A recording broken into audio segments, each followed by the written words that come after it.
Spoštovane in spoštovani, vesel sem tega obiska v Krškem, kjer zgledno sodelujejo, kjer je bila tudi velika udeležba med vzgojitelji in učitelji.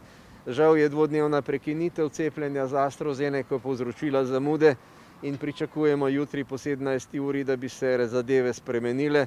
To bo trenutek, ko je potrebno nadoknaditi zamujeno in pocepiti čim več ljudi v čim krajšem času. Veste, da je AstraZeneca tisto cepivo, ki nam daje najdaljšo imunost, 3 tedne do prve imunosti, 3 mesece do naslednjega odmerka in še 6 mesecev, skratka 9 mesecev dolga doba. Upamo, da se bodo zadeve zdaj zelo hitro pospešile in zato bomo na vseh nivojih poskušali nadoknaditi zamujeno. Evropska unija se zdaj pogaja z drugimi dobavitelji, da bi čim prej prišli do drugih cepiv. 4. cepivo Johnson & Johnson oziroma Janssen je dobilo zeleno luč od EME.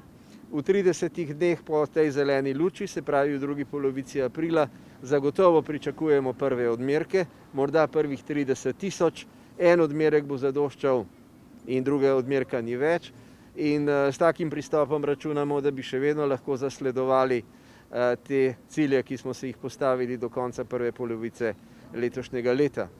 Hkrati bi pa poudaril, da je pomembno, da so zelo dobro notranje organizirani, da sodelujejo tudi referenčne ambulante, da sodelujejo tudi koncesionarji in predvsem bi pohvalil tiste, ki cepijo, ki so tam, kjer je bilo veliko vprašanj in dvomov, zlasti, ko gre za ljudi v vzgoji in izobraževanju, znali marsikaj pojasniti in verjamem, da se zdaj ljudje že ponovno prijavljajo, da bi bili čim prej cepljeni.